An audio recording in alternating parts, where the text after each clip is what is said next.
Hello, we've got quite a few people joining already. Welcome all to Green Drinks, to Stockholm Green Drinks. Would you like to type in the chat where you're from? Like which country or city you're in, or if you like, you can turn on your video and let us know. Hi, Katarina, would you like to start? Where are you? Hi, nice to meet you. I'm in Gothenburg, Sweden. Nice. Welcome. I'm happy to be able to join the Green Drinks in Stockholm for once. Oh, but right. Still being able to be in Gothenburg, so that's awesome.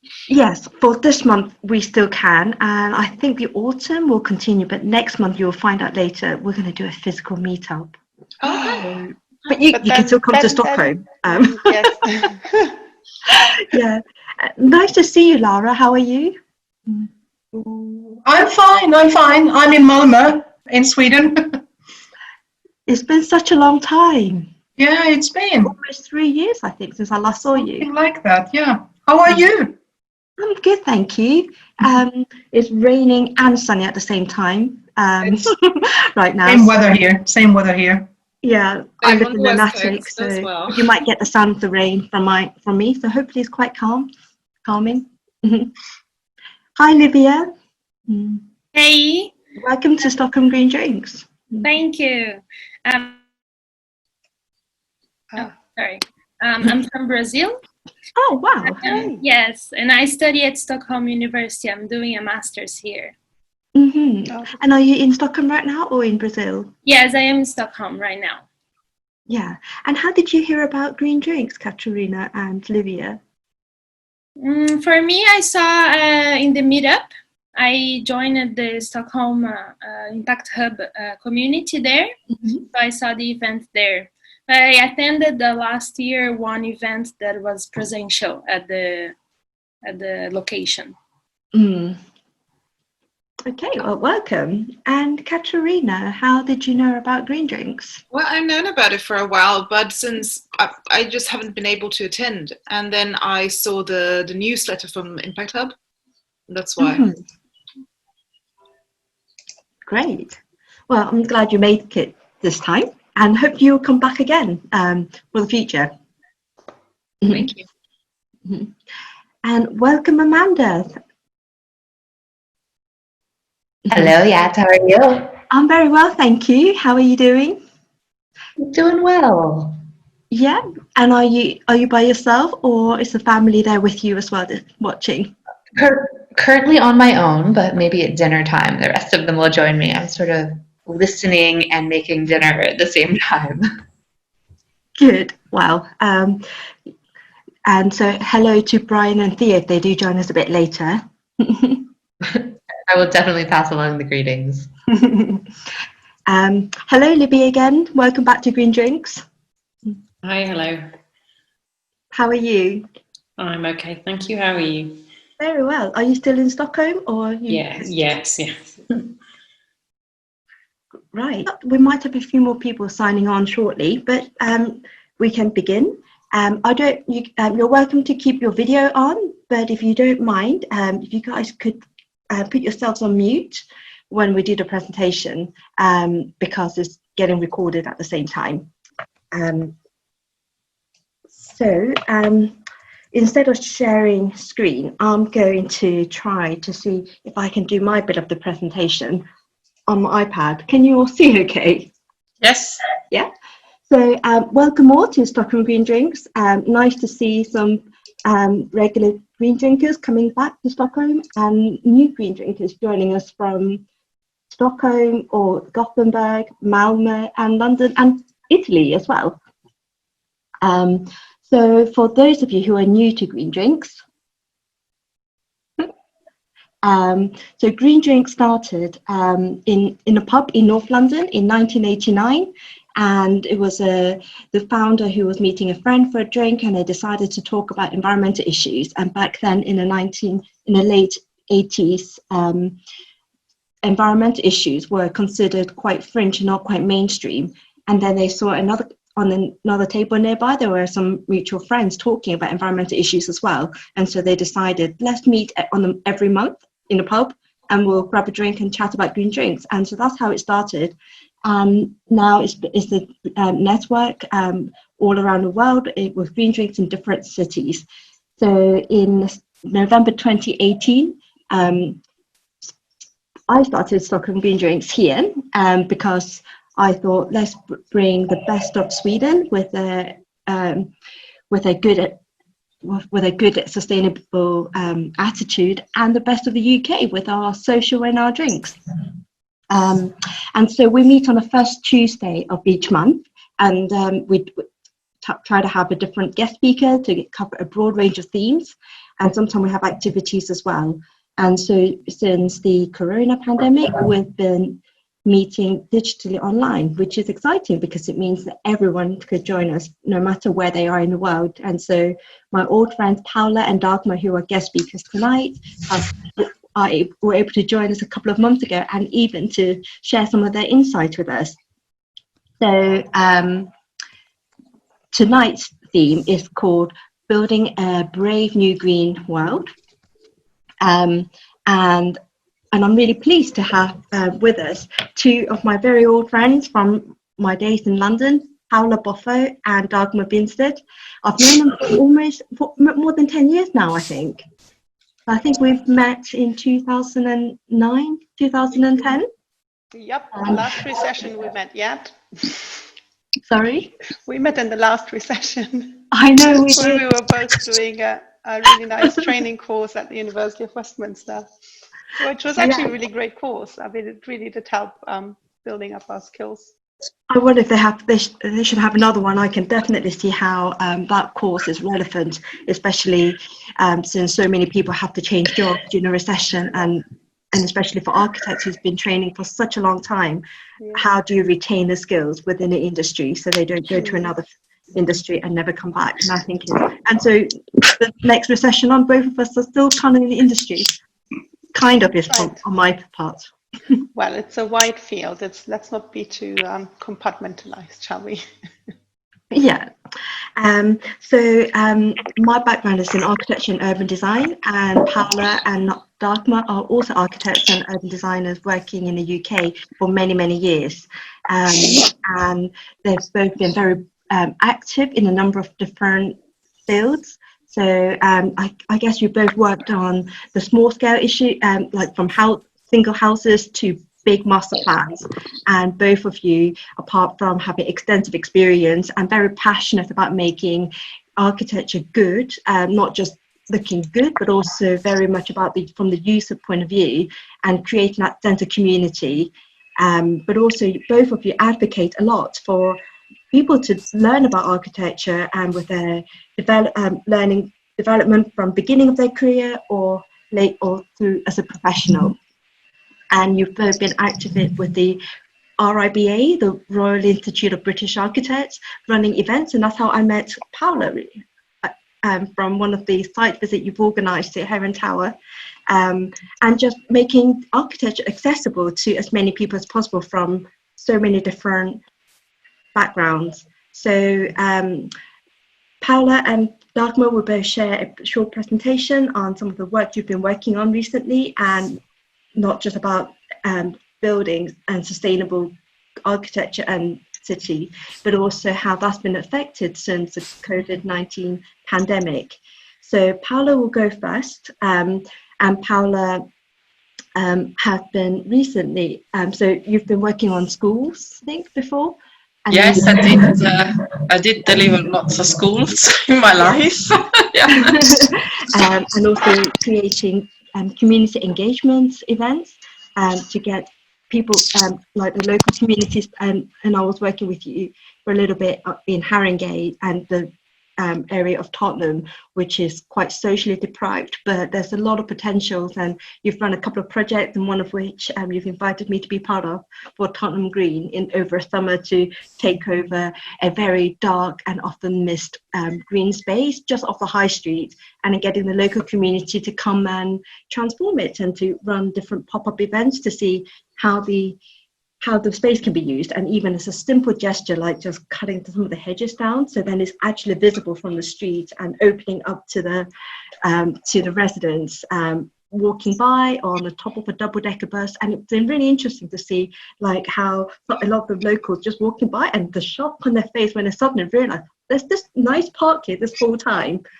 And after that, you've been working on a different scale, working with material and how specifying materials for buildings could make such a big difference for the carbon footprint of the built environment. And now you've started a new job with the RIBA, the Royal Institute of British Architects, running continuous professional development events, so CPD, to keep people learning about new things. So Yes. If I can, just before this new job that I joined a few months ago, I delivered myself a CPDs on behalf of RIBA, and these were related to safety and specifications. Specifications in UK and the 4 projects are a key essential part of a process, and for sure should be considered more part of a design work instead of being just a tick box exercise that goes next as an annotation next to the drawing. So this is the reason why I started doing a CPD, and what you're going to see tonight is an extract from this large CPD that actually I'm going to deliver next week at Dagmar's company. That's right, because I met Paola when I was on RIBA Council, and she was chairing London Region. We go way back. It's absolutely lovely to have the chance to do something with Yat. And I didn't know these two knew each other, but you know, architecture is a small world sometimes. And yes, and Paola has actually been in our office trying to teach us how to write our specifications better, so we get actually built what we want to get built. And yeah, sustainability is always a big thing for us. I always keep saying it's built in. I don't like talking about it separately to my day-to-day work. And I think you know, Paola feels the same, and I think we both feel sustainability and communication, it all sort of goes hand in hand, which is why we're both doing what we're doing. So I'm going to be looking forward to your CPD. Yeah. Which we will be recording, and I can't make it. Well, anyway, yes, it's an incredible opportunity that I had a year ago, more than a year ago now, and I developed this CPD on safety and the specifications for RIBA. I didn't know myself what I was going into. And then I came across so many subjects that interlace one on each other. And if you think about safety and the sustainability, you would not talk usually as something that, as two subjects that they are combined together, and one without the other would not exist. When instead, it would be good if we could think more about the safety in terms of sustainability. Anything that is sustainable is safe for our environment, meaning for us and our health and well-being. So that is the key aspect of what I've been doing during the last year. And obviously, I delivered lots of specifications quite recently for major buildings in UK and across the world. And that has given me some sort of understanding and the view of what happens in large practices as well. And having a background of school design, obviously I combined everything together, and I feel that now I've got this knowledge that is quite round, and I like to share the information with all my peers. And so anyway, tonight, and obviously that, yes, my last job, CPD assessment manager at RIBA, that involves me in, or bring me to talk to lots of manufacturers, construction products manufacturers. And I talk a lot to them about what architects really require in terms of continuous professional development, knowledge, specifications, and so I got this opportunity to develop with them some sort of thinking and new ways of putting forward and building and researching products, materials, and understanding the provenance of a material. And this is exactly what I'm going to share my screen now. And can you see my screen?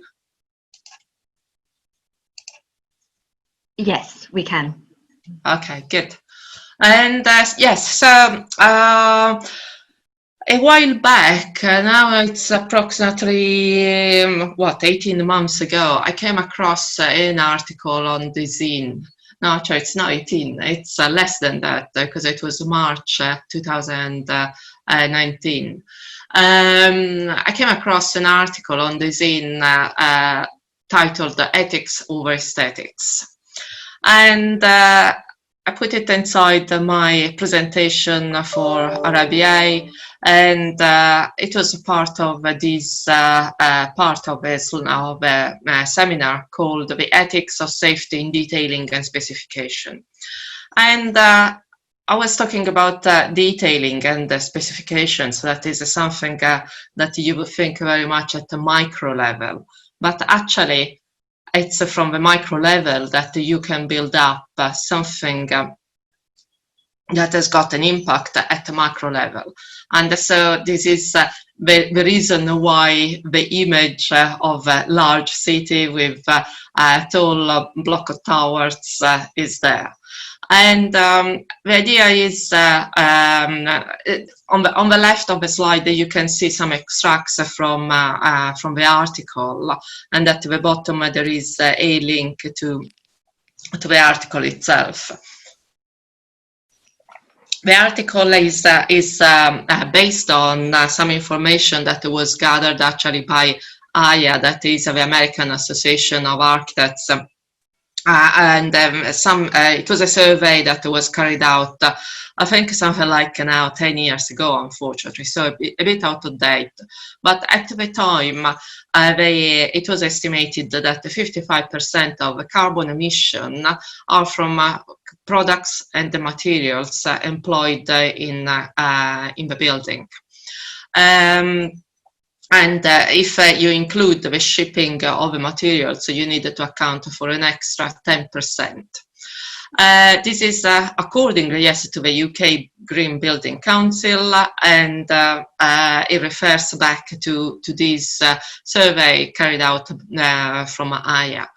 And the conclusion was that 10 architects usually would specify products based solely on their personal relationship with a supplier. This is a big problem in our industry. Too often, architects continue to do the same things, to do copy and paste of the same information, of the same detail, carry on the same mistakes across from project to project without checking about new materials, about the impact of all the solutions that they had in the previous projects, without having a feedback from the clients, without having some sort of review of what they've done before. They don't take lessons learned, and so this is really something that makes us all somehow cry, because it's something little, something that it doesn't take very much to do. At the end of a project, carry out something like a feedback sort of session with your client, or carry out lessons learned with the contractor if you have a large project, and these little things can account for better quality in the next project. Not just that, but we should abandon the idea of thinking always as a copy and paste as the solution to release quickly a drawing or a piece of information to the builder. This is not the approach. It's understandable sometimes fees don't allow for this, but we should dedicate much more time to research everything, and in particular the materials with which products are made. This is because products very often are made from materials that are unsustainable, or the process in which the product has been made is unsustainable. Only today I was talking to someone that was they produce, a manufacturer, they produce furniture, and their idea was to put forward the CPD on, meaning a piece of educational educational work to architects, and they wanted to base everything on the fact that of a certification that they achieved in Europe. To achieve a certification is not enough. It's you need to talk to architects in a way that, and designers in general, in a way that there is an understanding of really the issues behind every single part of a process in which, in this case, a chair is made. So the recycling of, for example, of aluminium for the legs of a chair, or the recycling of a plastic for the seat of a chair. These are quite important parts of understanding how products are made, so that we can really tackle all the problems that we have with sustainability. We can cut down on carbon emission, and we can understand better really how our buildings can be made of.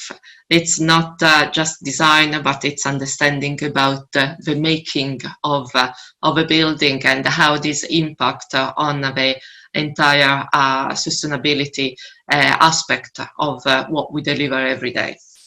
It's very often, it is unfortunate that very often choosing the ethical side in comparison to the aesthetics might mean that you are not a great designer. This is not true.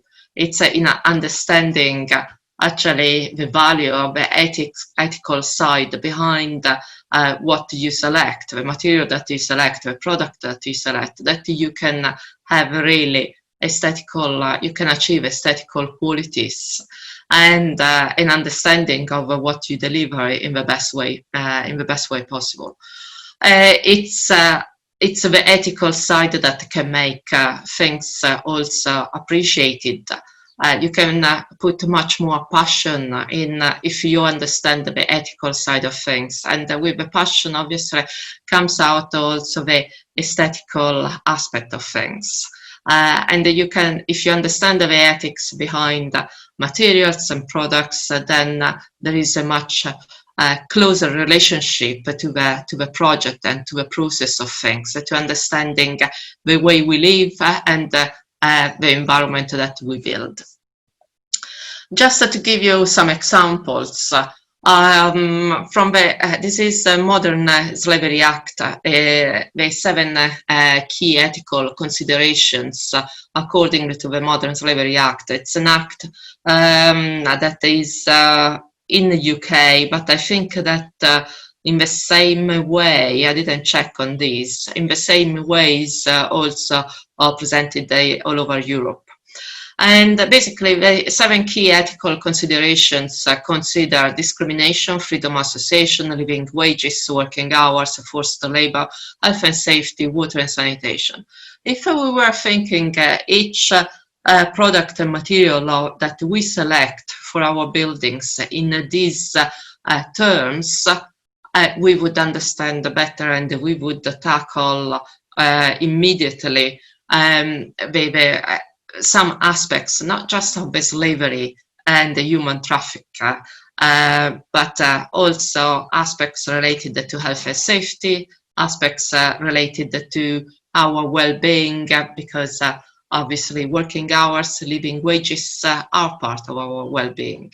And anything else that is related to the Modern Slavery Act and our well-being in general can be addressed in a much better way. And it's about understanding what slavery means, what modern slavery is about. It's not just about people that work on a building site in Sweden or in England and come from other countries and they don't know the language. It goes well beyond that. It goes up to the supply chain, to the way that the materials are extracted. Think about marble, for example. Marble, it's not something that is only Italian, but it's actually all over the world that there are marble quarries. And it's only just that in Italy it's much better regulated.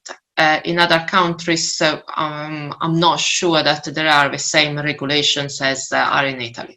And with the regulations comes across also the quality aspect of things, the understanding of how to extract the stone, the natural stone, without impacting too much on the environment. Obviously, that extracting natural stone means that you carve a mountain, you carve our hill, and these leave traces. In Italy, it's everything is very well standardized in the way of monitored, regulated, and so that makes the quality adds the quality aspect to what is extracted. And here you see an image of the way that the marble is consolidated. This is a yard where the blocks of marbles that have been extracted arrive at the supplier that will cut the marble in the slabs. The slabs will be first vacuumed, meaning that there will be resin that will be injected in the block. And the block will become much more robust in comparison to natural stone. And so that every single slabs that is going to be cut from the big block will be usable. Otherwise, marble is quite fragile. All the veins that you see in the marble can be a point of fracture, and because there are infiltrations of water of the soil that make the natural stone obviously much more fragile. And resin helps to consolidate the entire block, so that there is very little waste when the entire block is cut. However, resin is toxic, and so you need to be careful in the way of understanding the resin type that is used in construction. There are lots of different type of resins. Resins normally are flammable and toxic. However, in the right quantities, they are very little combustible and very little toxic, and help to assess and to improve sometimes what is done, or what you are trying to do. In this case, the cutting of a slabs of marble. So understanding the toxicity of materials, starting from resins and anything that is behind what we do, including the, in this case, painting.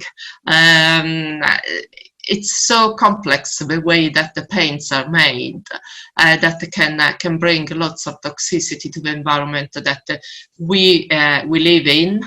And so, anyway, lots of volatile organic compound that we breathe. But at the same time, it's the production of a paint that can become toxic to to the people that work in the factory. There are so many hazardous substances in construction, it's hard to list them down. There are regulations, there are standards that list all of these down. European, the EU website has got pages dedicated just to hazardous substances. This is just a list of the most common in a building site, or for a building that needs to be products that needed to be specified. Think about the construction dust. This is absolutely anywhere. As you go by a construction site, you will get so much dust from walking by the site. That is incredible. We don't realize that. It's like solvents. We don't realize that there are solvents in lots of the furniture or lots of the materials or paints that we have around us, but they are harmful. So goal is, if you can, to select materials that are as natural as possible. Another list of carcinogenic materials. This is from the Health and Safety executive website, English website. Asbestos is the one that is most renowned, but is similar to asbestos. It's silica, paint. I mentioned that. The diesel from the engine that of the machines that are used on site, those emit so much toxic fumes that is incredible, and we don't consider those at times, or most of the times. So anyway, be careful to detail and to what you detail and specify, because this has got an impact not just on the surrounding of a building or in the building, but it has got an impact at every single level. This is just a comparison of two products that are two paints, and the VOC content in one is acceptable, the VOC content in the other one, that it's a floor paint, is not acceptable. Usually all of this information is on typically not on the tin, but in the data sheet of the products. And so make sure that you understand, you read through the information provided by the manufacturers. And to go back to the initial article, this was one of the reader's comments. If you are choosing ethics over aesthetics, you are simply a rubbish designer, just like choosing aesthetics over functionality is a sign of bad design. Instead, a good designer would factor in ethics into aesthetics along with budget, functionality and sustainability. A great design accounts for all of these and still achieves an aesthetically pleasing outcome. With this, I finish, and I hope that I made an impact, and I leave a trace inside you all with what I mentioned now.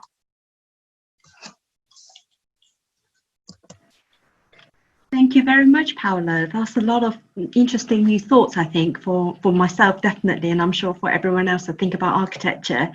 But before we go on to discussion, let's have the next presentation from Dagmar. So sharing all done, yeah? Yeah, thank you.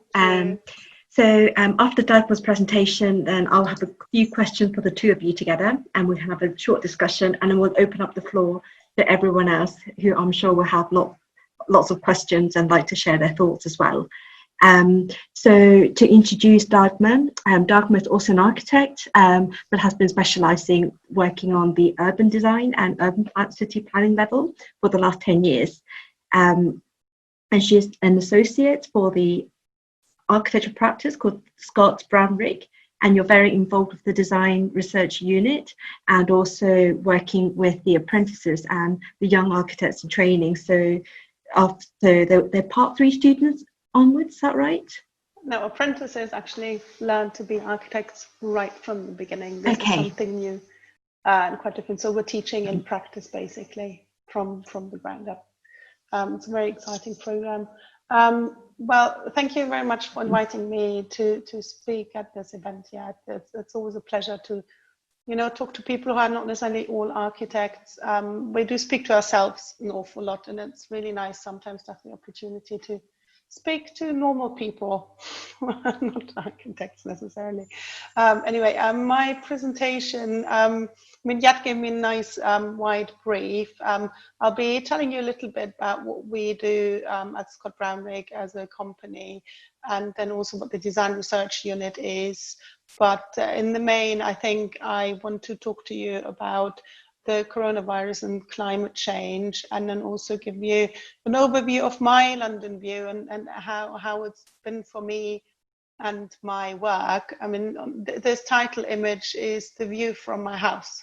So I do live in London. I live at what's called in transport zones, zone 3. So it's a little bit, if you compare it to Stockholm, it's a little bit like, not quite living on the edge, but sort of in between. So I do see the city centre from my house like this, but as you can see, the buildings around are family homes, and it's actually a beautiful place to live in, because I'm not in suburbia. That's what I keep telling myself, and I'm not right in the city, but I have access to the city from the comfort of my home, and that sort of makes me love where I live. And I'll tell you a little bit more about that as we go into my London view, and also how this location has actually impacted my current work, my research, and also how we've been doing this during the corona crisis so far. Right, so let me show you. Let's see, I need to find the clicking. Right, okay. See if we didn't try this. Yeah, here we go. So Scott Brownrigg, you're very welcome to Google and go to our website, where the oldest practice in the United Kingdom, funnily enough, we're nearly 100 years old, which is very unusual for architects' office to survive this long, through all the recessions and wars and whatnot. And at the moment, we are spread across the globe. Our main hub is in London, and also our Guildford office. So we're very much based in the UK, but we do have an office in Singapore. We have an office in New York, which is a collaboration with a local office. Same in Hong Kong. We have opened a studio in Amsterdam fairly recently. What? Dagmar, sorry to interrupt. Yes. Would you mind coming closer to the speaker so we can hear you better? Oh, sorry. That's Do you not okay. hear me? This Yes, is better. This is much better. Thank you. Okay, sorry. I think my microphone was just. I'm really sorry if you didn't catch that. Okay, so this is just giving you a quick overview of the company I'm working for, which is global, but also it works in many different sectors as well. So we do architecture. We don't just do houses or offices. We do everything.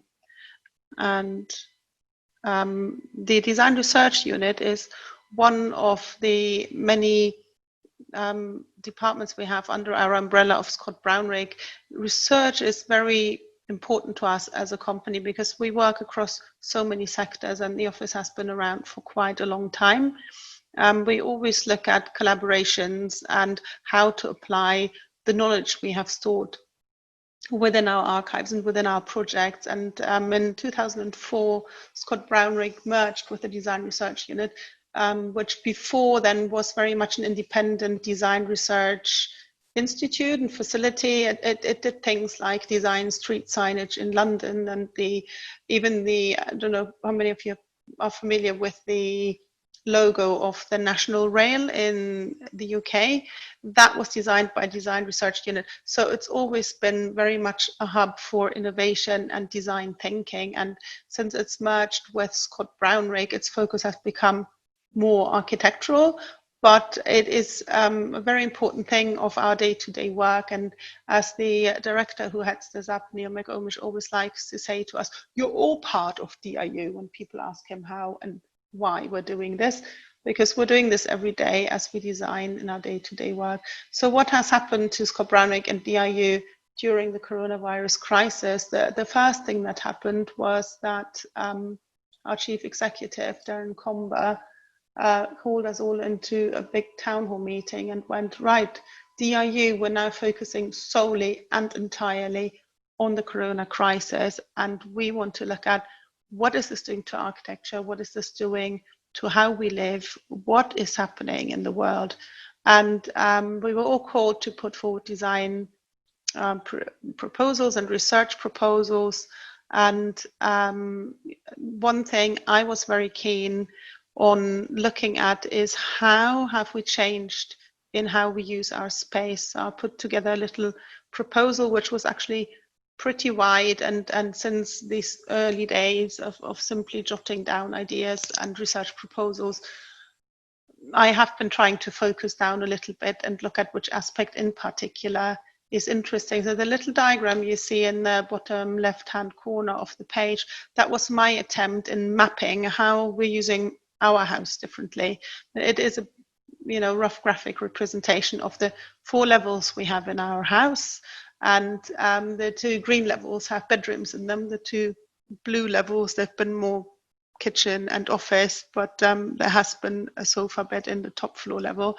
So on the left-hand side, you see what we have done with our house since the corona crisis. So on the right-hand side, it's been before, so it was a lot more compartmentalized. We had an office at the top floor and a guest room and a computer there. Then we had on the second floor, there was bedrooms, and I think the little flags, I put those there where we have toilets.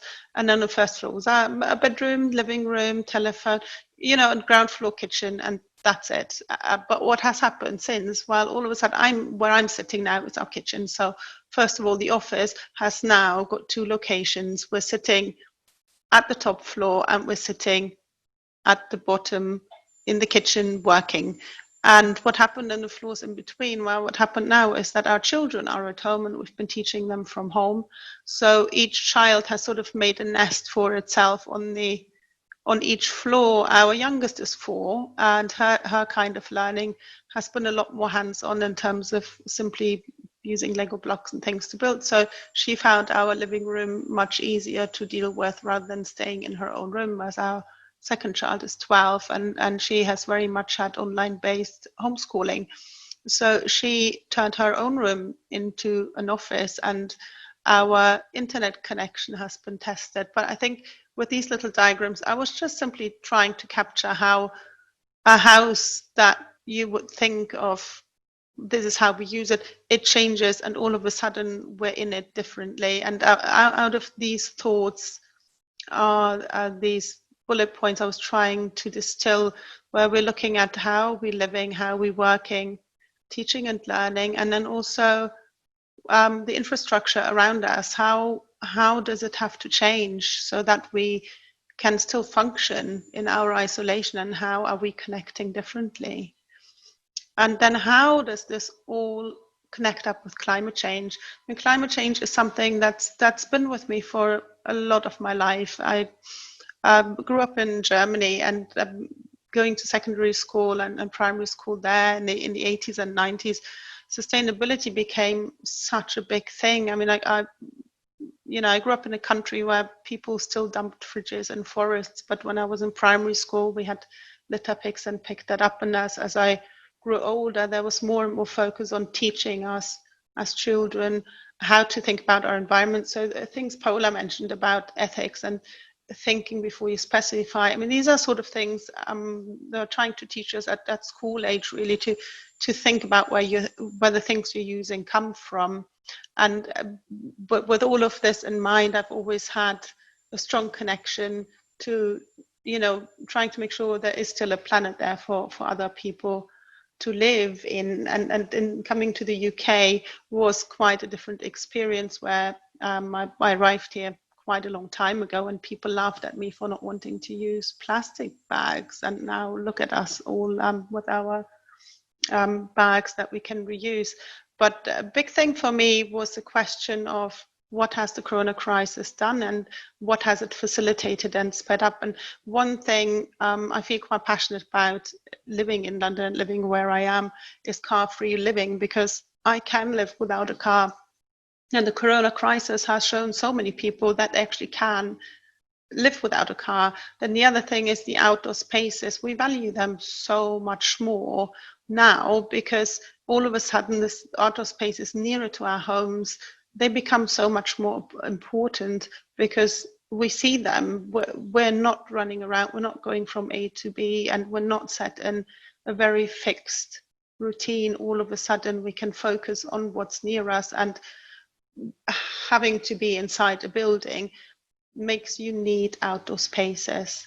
Then learning about working, living and shopping at home, this is all of a sudden, we use technology. I mean, I don't know about the rest of you, but I've always been a very reluctant online shopper, but probably based on my age really as well. And all of a sudden, you know, I'm doing things like this. I'm in meetings, I'm shopping online because now I'm home to receive deliveries. And I have to think about learning myself in a different way and working, and I'm teaching my children. The other thing that became really brought into focus was local food supply. And again, that is something we don't normally think about when we design as such, but when we're looking at master plans and how our cities develop, we do need to think about this, because we are putting infrastructure into place. We are allocating areas for living, for shopping, for where does the food come from, how does it get to the shops. And never was it so pertinent than when lockdown happened and the shelves were empty all of a sudden. And this was a big wake-up call for people. One was the behavior, how can people behave like this and just empty the shelves of everything? But the other thing was also the thought that actually, hang on, these deliveries, how do they actually come to us? Why does our food come from so far away? And living in the area we live, all of a sudden local markets became really important, and the smaller shops, they managed to get supplies where the big ones didn't. And I think the last two bullet points, really, the travel-less and consumer-less, these are things that were forced on us, but these are things I think we need to really think about and investigate as we're going forwards to our new normal.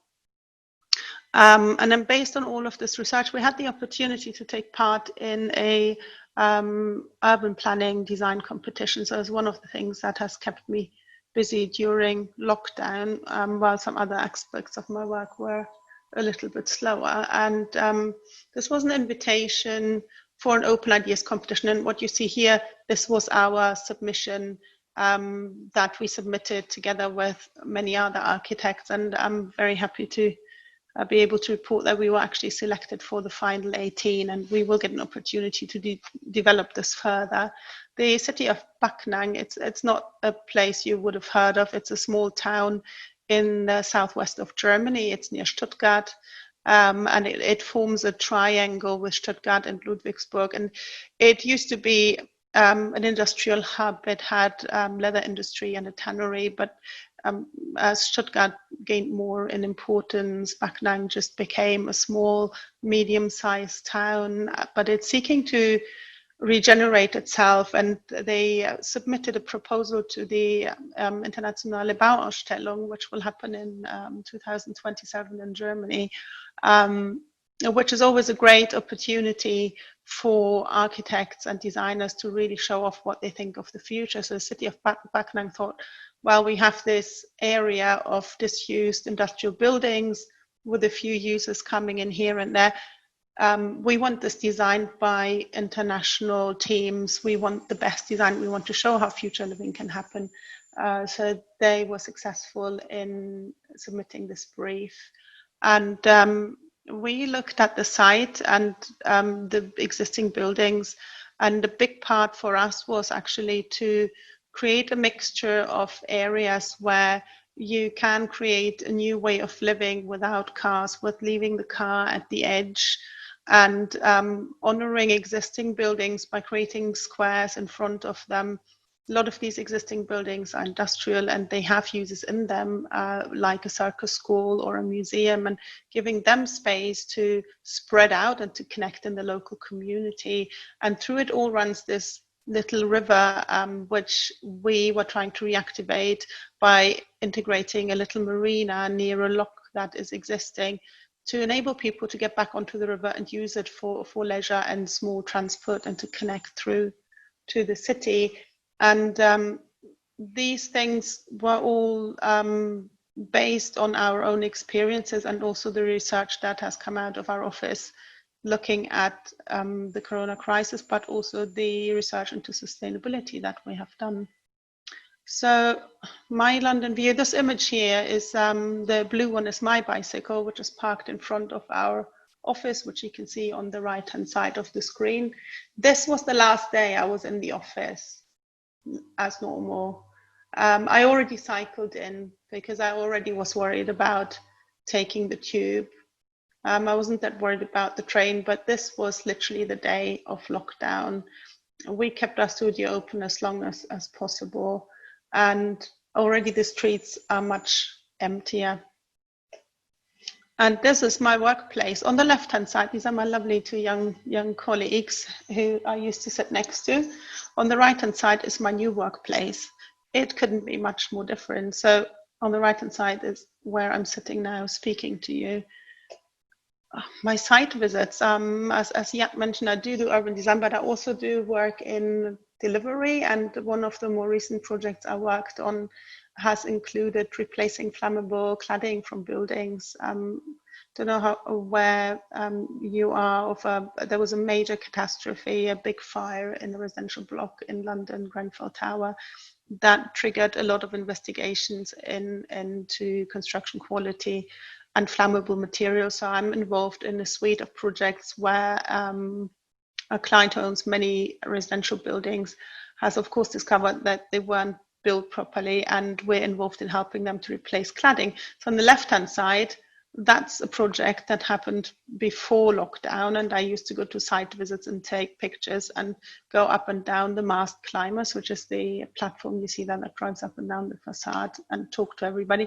Now on the right-hand side, the rather somewhat blurry image, that is me taking a still from a WhatsApp call, because I'm now doing virtual site visits.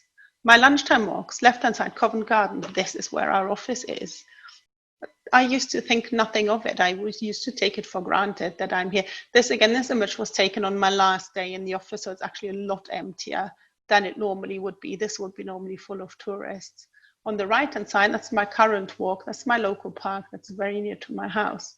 And I'm sad to say people start throwing masks away. So you see a mask hung there that somebody had just dumped on the pavement, but it couldn't be more different. And what's my new normal? So it's just a tiny little collage I put together for you. Homeschooling, yay. It's lovely, but sometimes it's very exhausting. My business travel now looks like this. I cycle to a mainline train station and then I get on a train and I have to wear a mask. And that's very different. We're now playing in front of our house. We're not thinking about big outings. So the image in playing, that's a basketball hoop we have in front of our house, because we're incredibly fortunate, incredibly lucky that we have all this space in front of our house and we have a garden behind our house. We're now meeting our friends outdoors on a little bench. And the image on the right-hand side, that is my neighborhood, this is the street I'm living in. And these are our neighbors. We're getting together for a little social, but we're all sitting apart. But we have been knit together much, much more closely as a community, because we now have a little WhatsApp group and we had to look after each other during lockdown. Now, what's the new normal for Scott Brownrigg? We have been steaming ahead with initiatives we've already been working on, but they have now come to fruition. One is the digital twin unit, which is a new digital offering. It's a collaboration with a company in Vietnam that allows us to build complex BIM models. And this is basically a platform that allows clients to build virtual model, a virtual twin of their building. This is something that can be done with an existing building, or ideally we use it during the design and build this digital twin as we're designing, and this can then be interrogated with many different parameters. One of our first projects, we used it on something very big, which is an airport, and started to look at passenger flow. But it could be used on something much smaller. It could be used on buildings like the ones that I worked on right now with the recladding.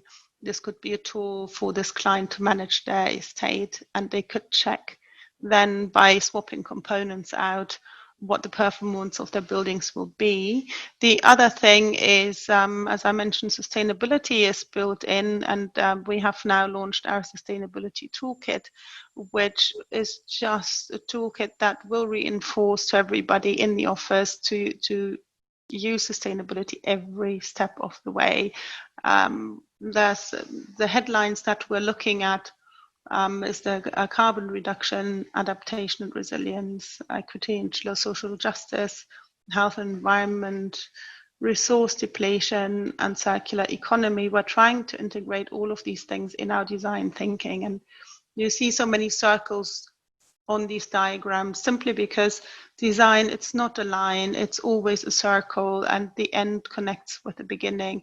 And the more we know about our buildings, the more we can improve new buildings, and which is why our sustainability toolkit will be very much part of the work that comes out of the digital twin unit, because the digital twin unit will allow to create material passports so that the issues that Paola was talking about are something that we can get a bit more of a handle on. We can, during the design phase, for example, we can try out different materials with different properties, and we can swap them out to create a better performance in the building, but we can also interrogate then the entire supply chain. Where's this material coming from? What is this true cost? What's this built-in carbon?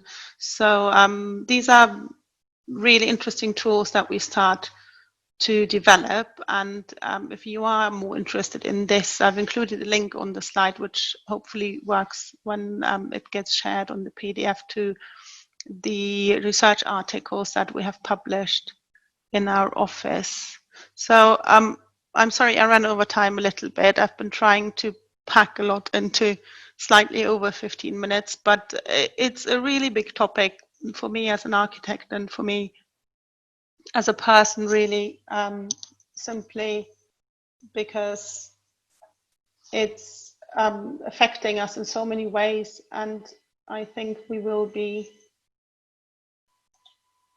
So there, I've stopped sharing my screen, and I think we will be dealing with this for many years to come. And right now, the interesting thing will be to see how we transition and how many of these things will translate through to the future. Thank you very much for listening. Thank you very much, Dagmar. I'm sorry, just an instinct to clap at the end. Thank you, Dagmar and Paola, for both your presentation, and congratulations for getting shortlisted through the competition to the next round. Now the work really starts. Yeah, and I think, like in both your presentation, it just reminds me of how this is why I love working in architecture previously and also now, because it's so much broader than what maybe a lot of people, the stereotype of the architect designing building, getting it built and making pretty models. But there are so many things that take into consideration, and I'm sure Laura would also agree, also in architecture, but working in a different aspect, and working with international development and materials specification, health, ethics, digitalization, and I think that really make the architecture industry so empowered to be able to do good on so many different levels. So I've just got a couple of questions for both of you. The first one is, I know that you're both very committed to good design and sustainability in terms of both carbon footprint reduction and also in terms of social and economical sustainability. How do you see the architecture industry, especially in the UK, where you guys are practicing? How will that change given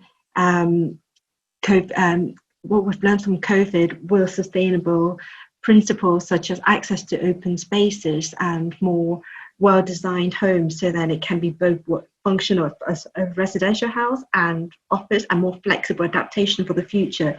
Do you think these sustainable principles will go forward and will become more of the new normal, or would this take a backseat because of the health crisis of a pandemic? Yeah, if I can kick this off, the short answer is not enough. I think we've seen a few things starting to accelerate simply through people not being able to drive all over the place. However, now we get a flavor of coming out of lockdown, and there is a strong push towards economy over everything else, and the worry to get the economy back working to the point where you could be very critical of our government, how they're trying to not guide us through this process. In terms of the construction industry, we've had a few hiccups with supply chains and where things come from, but I think, you know, the sites I'm working with at the moment, they're very much trying to keep it business as usual. And over the last decade, the government has actually been incredibly counterproductive and demolished a lot of regulations that would have helped us towards sustainability goals. So what we're actually doing, we're pushing for more than government. And I was hoping Corona would have a deeper impact, but it really depends on how this is developing, because if this is it and we're all sort of slowly going back, then I don't think there will be much of an impact long term.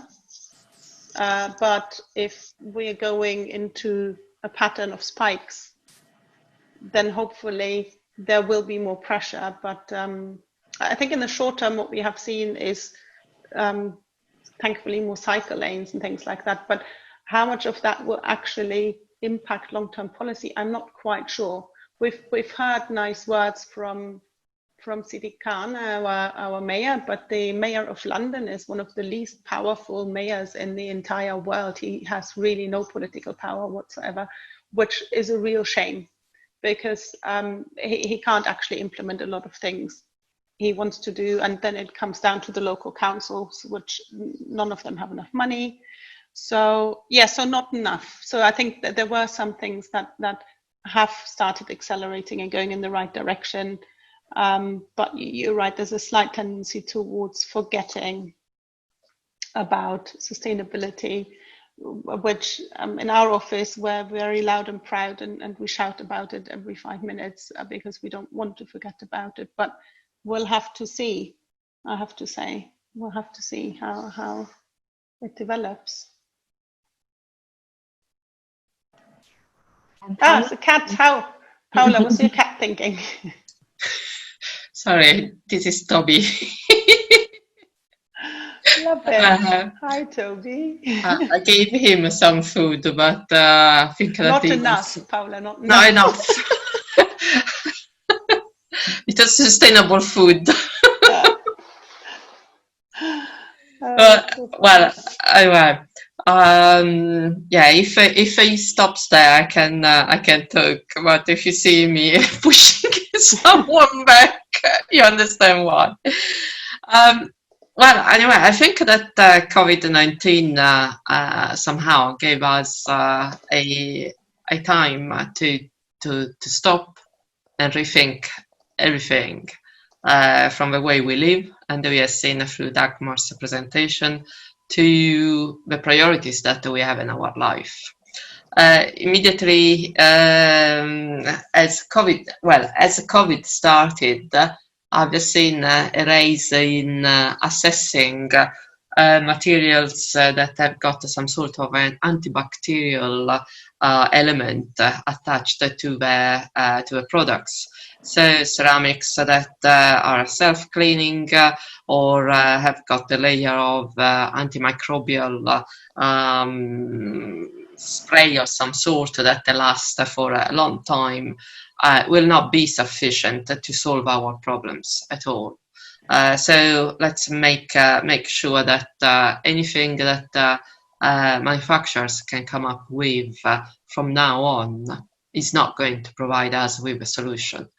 But it's a way forward to improve things, to improve somehow also the way we deliver buildings and the quality of what we do.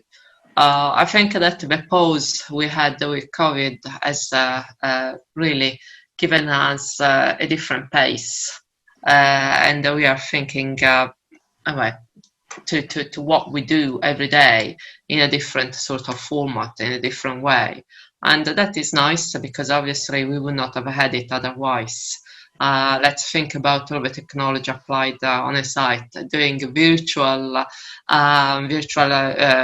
site visits like you do, Dagmar. It would not have been possible without COVID. So there are some positive aspects to what happened. It somehow accelerated some ways that we were thinking that could have been working well earlier on, but we were not attempting to jump over.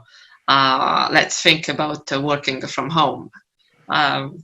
It's I think that it's an example that has provided us with an incredible different view about what we do, how we address offices, and how we work together. And so anyway, somehow there is a positive side to everything. Obviously, it was scary, and the scariness of things somehow needed to be addressed in a different way. But we are human beings, and we are able to find solutions and adapt. So I really trust in all of us that we can come out in a successful way from all of this. And somehow the construction industry in particular needed this. All the digital technology that is available and was not used in the construction industry because of the attitude I mentioned earlier on, the attitude of architects that copy and paste the same information project after project. The same happens obviously in the construction industry. We are beings that are too comfortable with what we know that works. And so fees are always attached to what we know that works. Everything that is unknown obviously scares us. Probably COVID made us think also in a different way about experimenting, researching, looking at different solutions. And so I think that all of these somehow at the end will become a positive opportunity that has been given to us. So thank you for that very optimistic note, Paola. I do agree that COVID has been a catalyst for us to experiment and be brave and push us out of our comfort zone. And actually a lot of the tools that we're using now are not really anything new, that's newly invented. These had always been here, like Zoom has been around for a number of years before it's now, become a verb. So I think I agree with you that the question is also, how do you keep up this new normal? How can we keep on building the our habit muscles with the good habits that we enjoy building up now, and not revert back to the business as usual as in the past. And since both of you have quite an influential role, so Paola working with CPDs at the RIBA and Dagmar working with the apprentices and future architect, how do you both see your role in shaping the industry of the future, and also what is the industry saying to you? What message are they sending out? Yeah, that's an interesting one. I think I'll just keep doing what I'm always doing. I think the big thing that's come in this crisis as well is the Black Lives Matter movement, which has sent its own ripples through society, which is very, very important as well. So I think from that point of view, Corona has been a bit of a catalyst to sort of make us think. And I don't think the industry is going to ask anything different of me, because I've always been pushing for diversity and making sure I'm educating people. I think what will happen is that maybe these efforts get appreciated a little bit more. And we had Paola's cat interrupting. I think my children are coming down the stairs. We might have a bit of background noise, which includes dinner preparation, I hope. Yeah, they're very welcome to come and say hello and share their point of view as well. Do you want to say hello? No. It's just food production. Yeah, Dagmar was kind of interested in what do the apprentices think about the future, because especially not going to architecture school, which is taught by people who've been in the industry for a number of years, does that kind of give them more a freer mindset, and maybe combining digitalization and maybe combining different disciplines to drive more innovation and be able to implement that straight away in practice rather than having gone through architecture school first? Well, it's a funny thing, because obviously we do collaborate with architecture schools. So just to explain to everybody what the apprenticeship is, it's different from what you might think it is. I mean, me coming from a German background, for me an apprenticeship is while you go to a master, learn from them a craft. Architecture does suit itself to this type of learning. What the UK government has done, they have raised the university piece to a rather unsustainable level, and to gloss over this, they've created something called an apprenticeship scheme, which allows people to study at university while working. They are taking money from employers, so our office is just about big enough to get into this group of, there are not many architects are actually that big, just to let you know, where we are paying a percentage of our annual turnover into what's called the Apprenticeship Levy. And then this money is used by the government to pay the student fees for our apprentices. And the way it's set up is that 20% of the things they're supposed to be learning, so we have a set list of criteria they need to cover to become an architect. 20% of this is taught by the university, which is called a provider. It's a very strange language, not an apprenticeship thing. And then 80% is taught in practice. So it forces us to collaborate with university, and the apprentices have to be incredibly self-guided, and they have to be very organized, because they have to organize their own time. Nobody's doing it for them. They have the added pressure of being an employee. They're a normal employee, like everybody else, on a full-time salary. So they're expected to deliver at work and learn. And I'm sorry, I'll just have to take a break.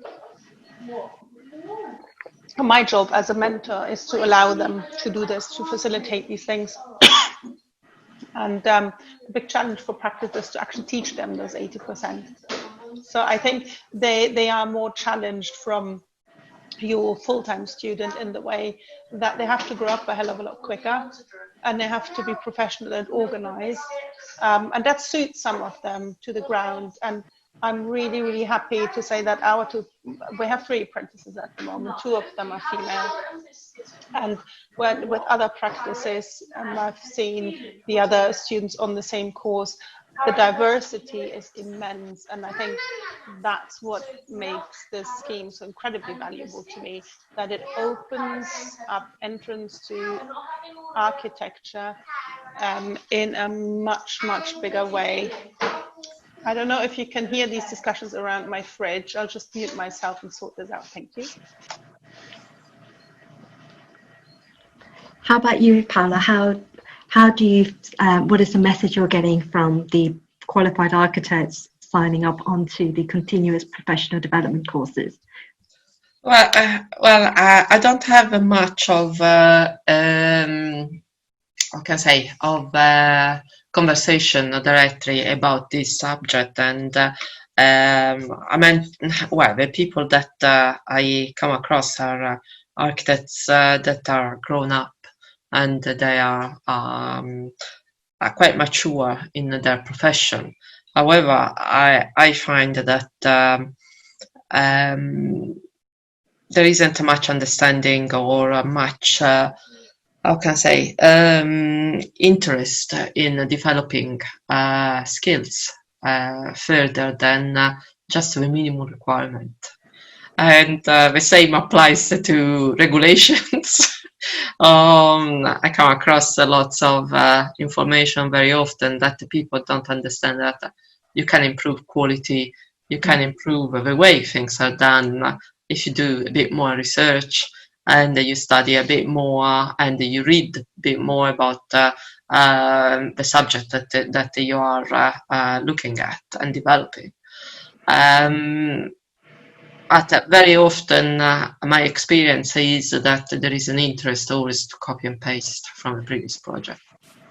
Sorry, I keep. Can I just say, Paola, not all architects copy and paste. But there are very few, Dagmar, that unfortunately the big practices that have got the consents and I've got the ethical principles are very few in comparison to the amount of architects that I've come across during the last few years, both when I was delivering specifications and when I was delivering CPDs, and that it's somehow sad. Yes, I would like to see architects so that every day they learn something, if possible. Yeah, I think Dagmar is in a very fortunate position to have the research, the design unit attached to your office. One of the things I really enjoy about the Swedish model is that they advocate the triple helix model, which is university and the industry and the government working together to influence policy and using the latest research with from the academic with practice and shaping government policies.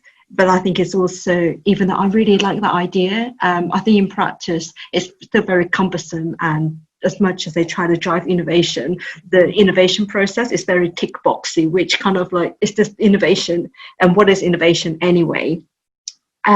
So we've got about 15 minutes left before the end of today's event. So you're all welcome to unmute yourself and to turn the video back on if you'd like to have any questions for Dagmar or Paola and join in the conversation. And also, could I do a quick group picture if everyone turns their video on, and cats and children are also welcome. Can we have the cat in the picture? And we can do a quick hello together as a group pic.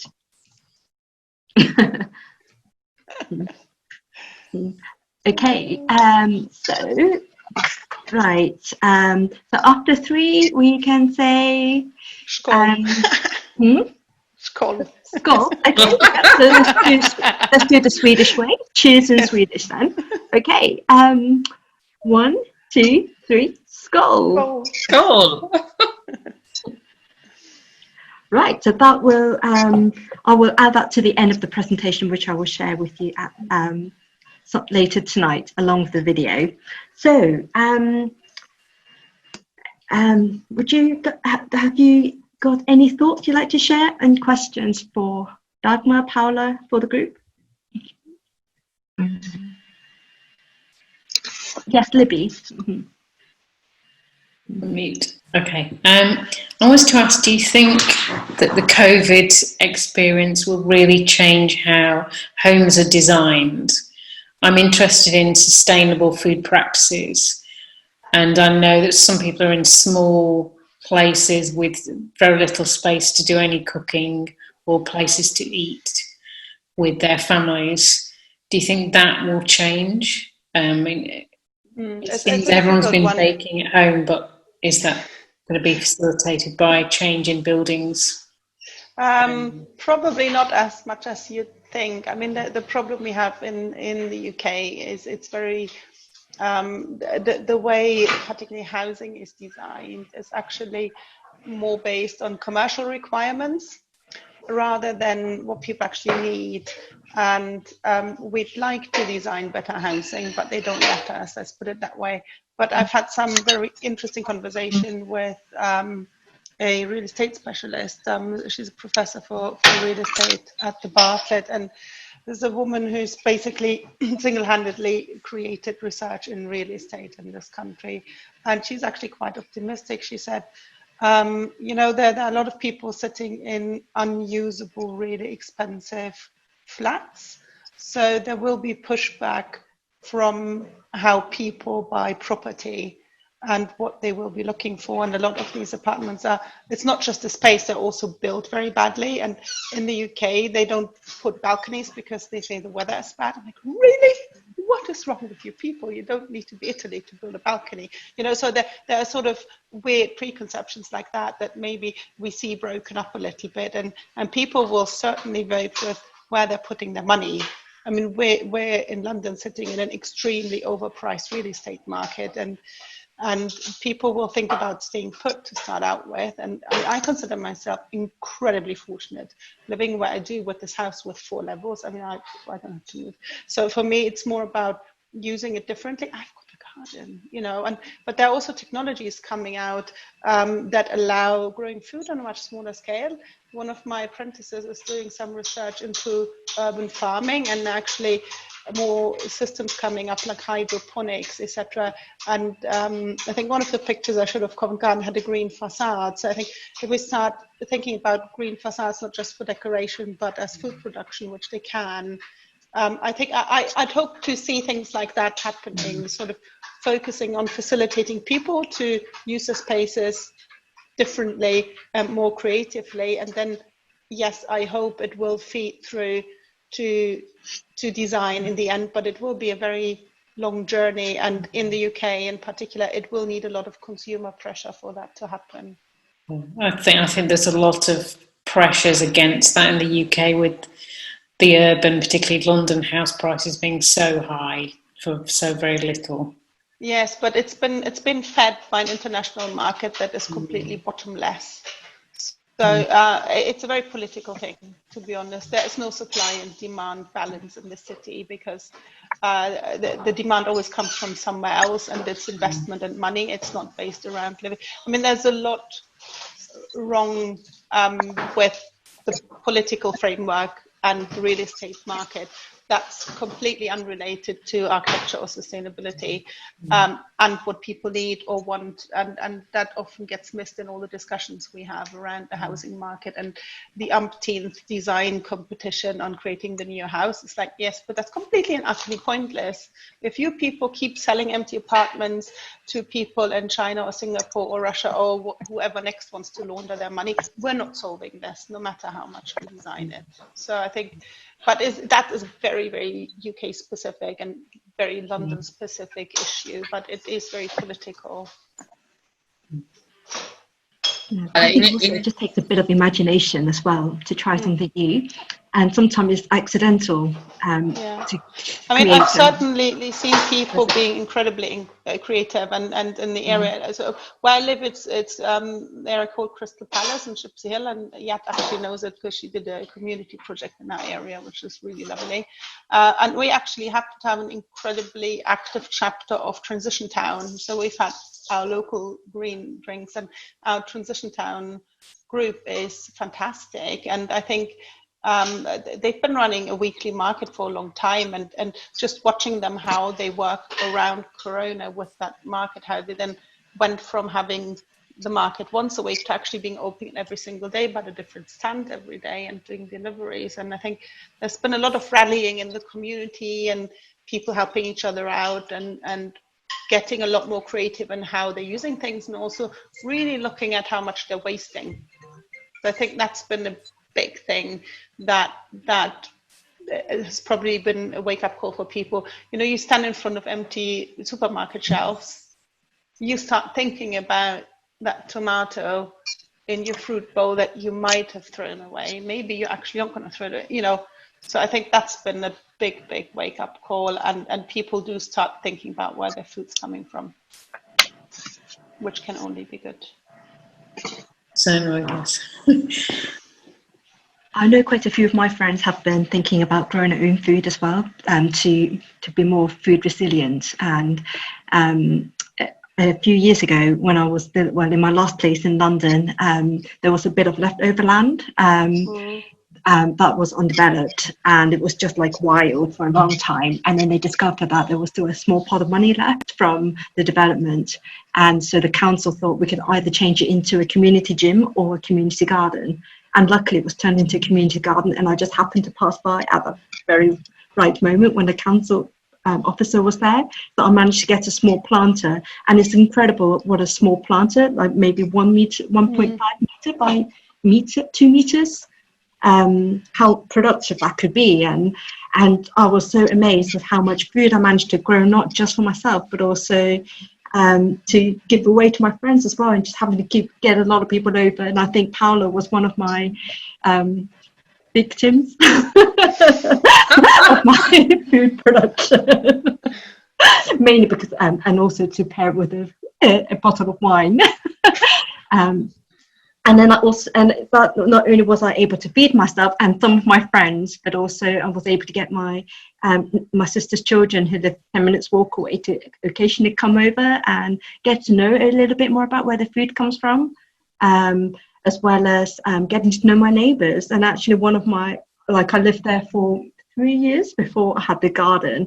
And then I met so many of my neighbours that I wouldn't normally have talked to otherwise. And one of them has moved back to Australia, and we're still in touch, and he's showing me all the great stuff he's planting, whereas I have downgraded. I've just got a small window still here. So it's not so good as before. And I don't know if Claire would mind. I know that you're working on growing some food at the moment in Stockholm with your children, and how is that going? If you don't mind sharing with us, and does that make you feel a little bit more resilient where the food supply is concerned? Yeah, I think so. I got permission from, I live in student housing, and I had to go through a process of getting permission from the Student Housing Association. And it was kind of late in the season, so I got a late start, but I had started to grow some things in my home inside and then transplanted them out. But you know, it's a little bit of a challenge because I have to follow certain rules about where I can put it, and there's you know, like I have to water it, and at first I live on the 6th floor, so I'd have to bring the water down to water it, and I'd have to fill the watering can 4 or 5 times. So it's just kind of a interesting start. And now they have fixed some water downstairs so that I can get it from the bottom floor, which makes it more doable. But I mean, it will be interesting to see. There was other students who live here who wanted to do a community garden, basically. And that's how I started to go to those meetings and talk to them and see if they, see who else was interested. But there wasn't a lot of people who said anything about it until after I'd kind of gone ahead and done it individually. So now there are some people who are interested, but they're moving a lot slower. I think it would be very interesting to see what would happen once more people are involved, and how we can make it an even more productive space for our whole community.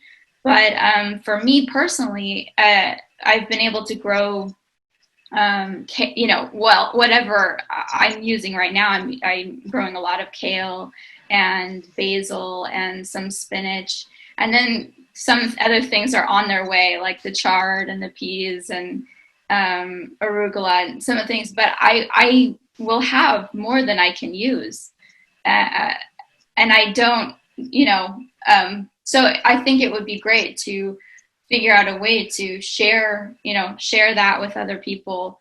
But it's kind of tricky because you don't want to overshare too much. You want to have enough for your own family, but have, So yeah, I mean, I'm sure there's more I could say about it, but I've been very, very grateful to be able to do this, because I don't really see a lot of people gardening in this area, and they have these plots in Stockholm, but it's very hard. You have to wait in queue. It takes some time, and it's also very expensive. So I felt very grateful that they allowed me to set this up.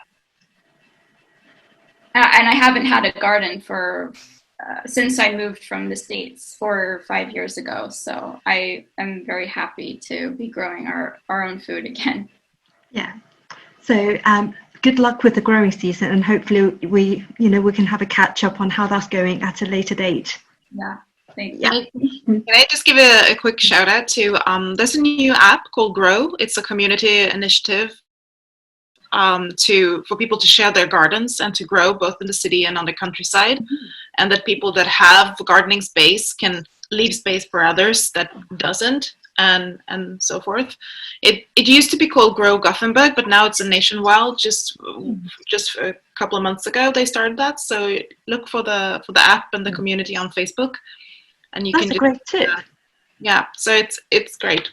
We need to share that word more. Yeah, that's a great idea. So we asked, almost running out of time, but if you guys don't mind hanging on for a few more minutes, if you have one more question, we could fit one more in. No? I have Brigitte. just a short question to Paola, I think. And apologies for me not being updated. I used to work as an architect, but now I've been working as a lighting designer for some time. So we specify according to something we call byggvarubedömning, and that's something you need to, that's a test. We need to specify the products that has been accepted. And for lighting, it's really difficult to say seldom pass.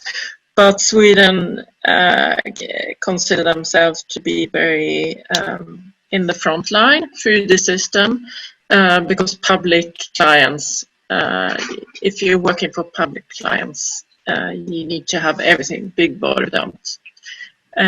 Is that a system that you've ever heard of? Maybe I should talk to my Swedish architect friends first, but I'm just curious to hear if anyone else knows about the system, if it is as good as many people say it is. So it's a question to Paola. Have you ever heard of it? No. Is it a particular type of testing required, or is it the general testing? Because you were talking about the conversation was coming and going, so I couldn't catch anything. Is it a particular testing? It's as I understand, it's very thorough testing of all types of building materials. And for me as a lighting designer, it's a bit difficult because it's drivers and electronic stuff. But for the building industry, I think they have been really working hard. So it's testing is. Have you ever heard of it?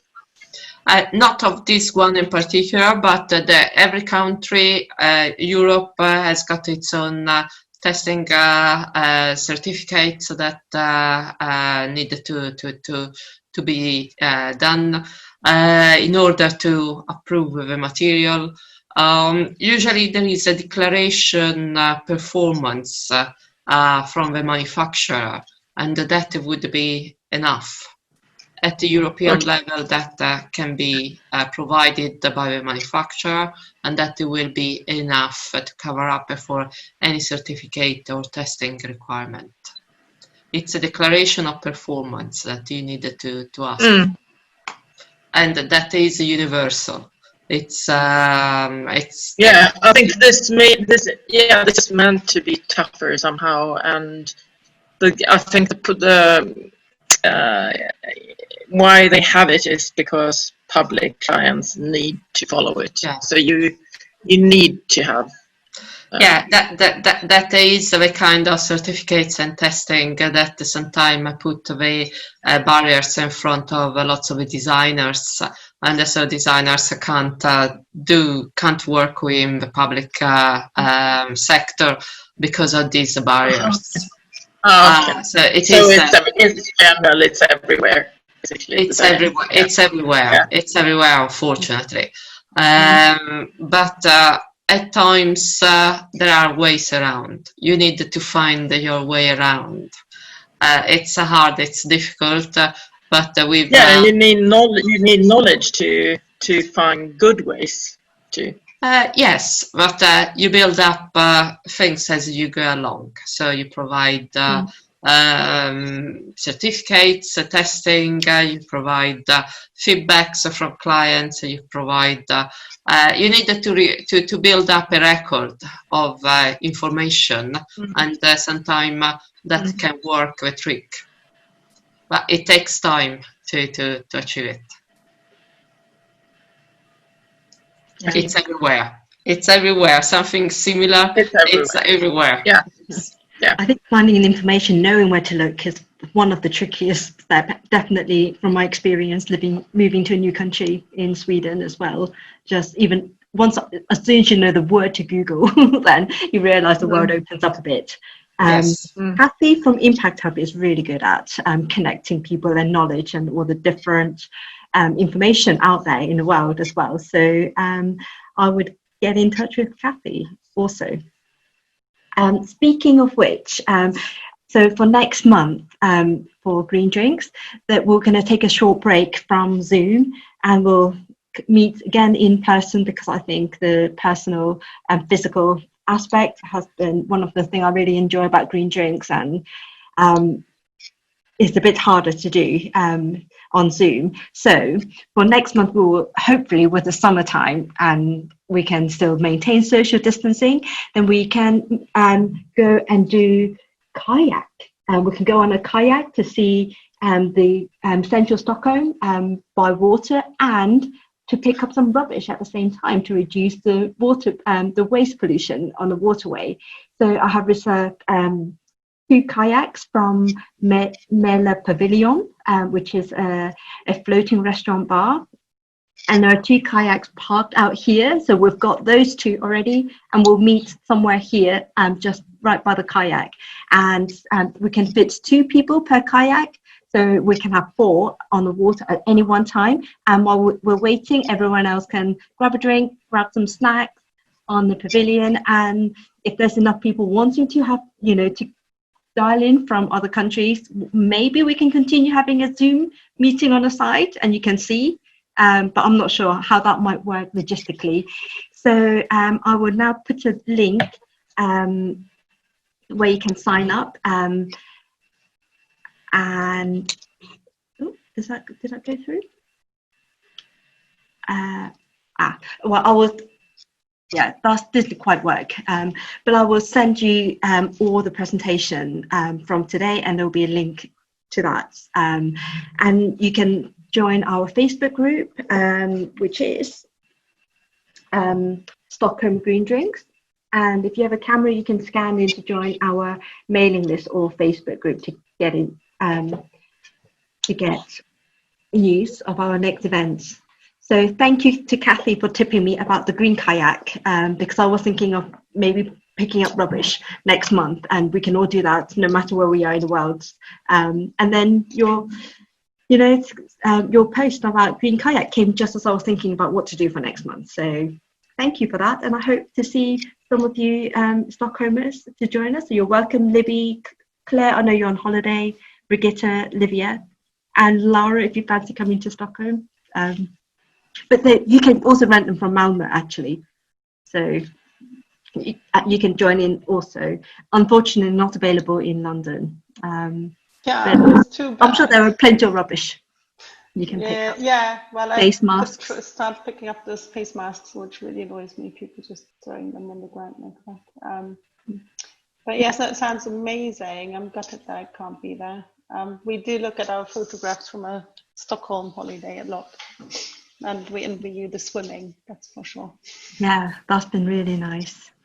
So thank you again to Dagmar and Paola for joining us from Dagmar in London and Paola in Italy at the moment, and hope to see you both again at some other at a future Stockholm Green Drinks, especially once we go back online, which I assume we will do in the autumn and winter. To continue social distancing. Oh, that's super. I'm looking forward to it, and nice to meet you all, and thanks again for the invitation. Thank you.